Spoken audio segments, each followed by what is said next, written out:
Welcome to another episode of Think Human. This week we've got David Van Schaick in the house. He is the CMO at the Marketing Practice, one of the world's leading B2B agencies. And we were exchanging messages on a LinkedIn post talking about B2B versus B2C and the rise of H to H that's been bubbling up in the background. And we both, I think, have a mutual hatred for H to H. I mean, hatred is probably a strong word, but I certainly don't believe B2B and B2C are identical. And David was writing about that very thing. David, do you want to expand on that? Yeah, sure. Yes. I mean, H to H rubs us up the wrong way, right? So I think it's become a popular phrase, and it's the problem is it's a bit trite, isn't it? So it only takes us so far. We're marketing to humans, slightly worrying that we need reminding of that. Yes. But I think what people who are talking about it are trying to say is that they're trying to bring in some of the behavioural psychology and say, look, actually, we are just as weird and irrational and full of biases at work as we are in our everyday lives as consumers. But I think what it misses, the H to H thing, is a bit reductionist because it misses what's really important, which is the context in which we're making the decision. So being at work, yes, we're weird and yes, we're irrational and we subject to biases, but we're in that context of work. And one of the things that behavioural science teaches us is context is really important, and probably more important than we give it credit for in how we make decisions. And I'm quite fascinated by how that work environment changes the way that we behave and operate and make decisions. Yeah, so it is different. I think of it's always safe to buy IBM. You'll never get fired if you buy IBM, which in some ways happens on the B2C side, but not quite for the same reasons. It's not just brand on the business side that is influencing decisions, but other aspects as well from a sort of psychology perspective of the workplace. Yeah, right. So the psychology of that whole never get fired for hiring IBM is interesting, and I think the first thing about the work environment is that hierarchical structure that's really intensified at work, and basically you're making decisions that could affect your career, which in extreme cases is your livelihood. But for a lot of people, it's also a big part of their identity, right? Like, am I a success in life is very closely equated to am I successful in my career for a lot of people, particularly in the sort of industries that we're targeting. And the never get fired hiring IBM points at this idea that because of that, people are making decisions. They're trying to avoid blame. They're trying to minimize risk to avoid blame. Whereas in a consumer world, they might be trying to avoid regret, which is a much weaker emotion. Yeah. So that's interesting. But I think it's not just about avoiding blame. It's also about people are thinking about what's going to look best to the people around me who have influence over my career. Yeah. That phrase optics is really important. I think that's another part of what's particularly interesting about B2B and the decision-making process is the length of it then. Yeah. And you're talking about 6-12 month sales cycle. So you're maybe talking 18-24 months of that whole marketing cycle, life cycle, if you like. And how do you start to influence people over that time frame, particularly when you put in the context of those, what we're just talking about the psychology and people wanting to avoid risk, but also wanting to do what the people who have power to make their career will think is the right thing to do. So it's got to look right. Yeah. And so, the B2B marketer's job, if you're thinking about particularly the long term, is how do you create that right sales environment? How do you create an environment in which the consensus view would be to, invest in, you need to rip out your ERP, you need to invest in digital transformation, you need to choose O2 for body worn cameras over another vendor, whatever sort of level you're at, you need to try and build create the environment in which that seems like a kind of on-trend thing to do. Yeah. And I think that's really interesting. And there's not that much discussion about how you do that, I think, at the moment in B2B. It's kind of an underexplored area. Yeah, a lot of the focus often falls just on targeting the decision maker, whereas we're both, I'm sure, well aware of the research from Harvard Business Review about the number of stakeholders within the buying process now and how they all influence each other. And so actually messaging beyond just the decision maker early on is actually quite important as well. I think to your point about, I guess it's groupthink, isn't it, really? There's a study around putting an obviously wrong answer in. Yeah, so that's about kind of group decision making. There's not that much. Again, there's some psychology on it, but I haven't seen loads of it. But the stuff that's there suggests that when we're making decisions in groups, the first thing is we're more conformist. So that's the experiment. Was a guy called Solomon Asch, quite a famous experiment, Asch's conformity experiment, and he got people. Basically, he was interested in if we gave people an obviously wrong answer, but put some peer pressure on them to give that wrong answer, would they go with the group or go with what their senses were telling them? Yes. So he took people participants came into a room. I think there were like 18 people in the room. So the other 17 were all plants. And he gave them a choice of, he had one line and then he gave them a choice of 3 and said, which one does it match? And they're all obviously, the 2 that are obviously the same length and the others are obviously different. So there's clearly a right answer, A, B, or C. Mm-hmm. But then he got 2/3 of the group to give the wrong answer and then asked the participant last. And yeah, I think about it in about a third of the cases, I think the participant gave the wrong answer, which is kind of frightening, really. It is, isn't it? You can imagine them sitting there going, what's going on here? How can I be getting this wrong? But if you think about it, that's a very, very straightforward, simple decision. So if you think about what does that mean when you've got a big decision where there clearly is no right answer, which is almost always the case in B2B buying decisions. It's a question of preference. We're making some educated guesses about how things will unfold in the future. Yeah. I think that conformity thing is a really powerful idea. So you're right. It's not just the decision maker that you're targeting, it's their boss, it's their boss's boss, it's their peers. Yeah. It's the people who are setting that tone in their industry. And that just gives you a different perspective, I think, on how you're going to market. Yeah.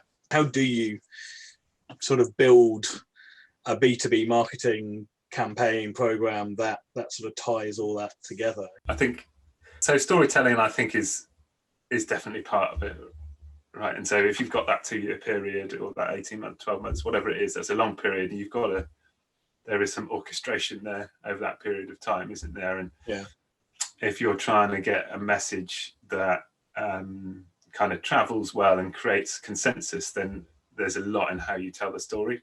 Yeah.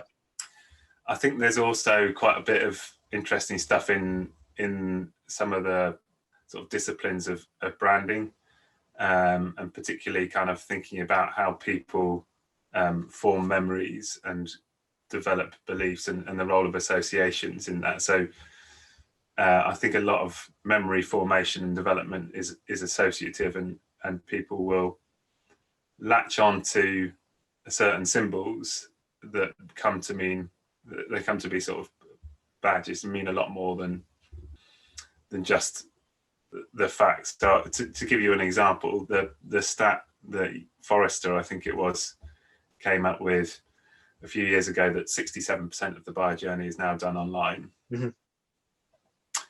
Like for a while, every single marketing presentation started with that. It was the stat which sold a whole, hundreds of marketing automation installations. Often when people weren't ready to automate their processes, they're just using them as email platforms. Absolutely.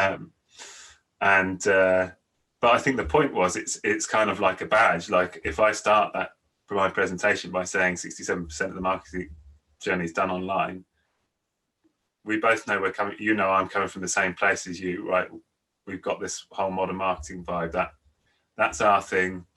I'm non-threatening to you. Yeah. And it starts to carry a lot more symbolism than just the fact.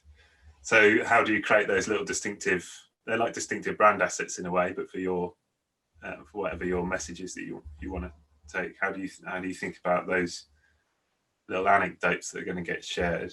Yeah. As well as the big story. I think it's really interesting. I've just been doing talking to some salespeople about ABM. Mm-hmm. And it applies even at that level. And what's interesting is talking to the salespeople to try and make sure we're getting the sales. There's so much stuff about sales and marketing alignment that doesn't have any salespeople involved. Actually, they're very, although they might not necessarily put it in the same terms, they're very focused on the psychology and the long-term game and creating the right sales environment. Yeah. And some of the things that they focus on. So, one of the accounts that we worked on is TFL. And there's just this little animated red bus that goes across the bottom of one of the. It started in one of the key presentations. It was kind of the theme around an innovation day they had. Yeah. And they really focus on that because it became part of the. It became on all the materials. Then there was this little red bus. Everyone remembered the little animated red bus, and they associated that with, a great innovation session and insight about 5G and smart cities and the future of connectivity. Yeah. And that little red bus kind of tied it all together. So it was like a little distinctive brand asset at the account level. Yeah. And it seems like, because there is probably several £1 million of revenue generated off the back of that program over the last 2 years. It seems like a trivial thing for the salespeople to be focusing on. Actually, when you pick it apart, it's quite, I think there's some good psychological insight in there about how you form a story and some of the things you use to glue it together. Go back to that kind of like the psychology of the decision making bit, and you're saying like people aren't making decisions objectively, they're making them with a strong bias, and that bias is very heavily based on what they think is going to be most progressive for them in their career. Yeah. Then actually the two products, one of them could have a small technical bit that makes it more effective, more functional, but if it doesn't sort of sit in the environment so well, it doesn't look as good to the people around you, it's quite a big risk for that person to take to back it. So often you don't, it's not necessarily differentiating at a functional level. It's what are the associations that you can build strongly. So IBM, don't get fired for buying IBM, reliable. Now they're trying to push, innovative, and if you can be in people's minds as the innovative one in the conversation, where innovation is a key criteria, then your product could be worse, I think, and you still win the deal on that. Yeah. Rory Sutherland obviously speaks a lot on that, I guess, lack of objectivity that you just mentioned there in people, and how they make decisions differently. There's a guy called Rory's great, and he talks about it lots, and I think he brings it to life really well. There's a guy called Jonathan Haidt, who actually was one of the people that he's a psychologist and an author. I think it was a tip from Rory that turned me on to him. But he wrote this book called The Righteous Mind, which is he's an evolutionary psychologist, but it's all about the fact that, it's about lots of things and not really about marketing, but it's, one of the key insights there is that the brain has evolved in order to make decisions that help us position ourselves within a social hierarchy, make friends and influence people, gain power, not in a way to objectively assess information and work out what the best course of action is. And that's quite a sort of simple insight, but I think it's very true when you apply it to the work situation. That's the way people are operating. So it's called The Righteous Mind. Is a good book. I would recommend it to. So just bringing it back round to H to H and the B2B versus B2C context, what are the aspects of H to H that you think really do apply to B2B? Is there specific aspects of it that you do think work? Well, I think it goes half of the way. I think it's just that's the challenge with it. It's just the fact that we're marketing to humans, and I think over the last couple of years we've picked up on the fact that B2B decisions are just as emotively driven as B2C decisions. Yeah. And we've got that now, and everyone's kind of okay with that. And B2B brands are being braver and using emotion and storytelling more. Great, we've got that. So what's the next step now to develop our thinking and our craft? And I think it's diving into the psychology of particularly group decision making and decision making over a long period of time, and starting to get into more depth in things like storytelling and emotion and how they work in that context. A little bit more specifically, a little bit more technically. And it would be great if there was a bit more, research in that space, because we're a bit underserved. I think the LinkedIn Institute is one body that I think is trying to do some good stuff. So that's interesting, and it would be great if there was more of that. Yeah, I agree. Well, thank you very much, David. Pleasure.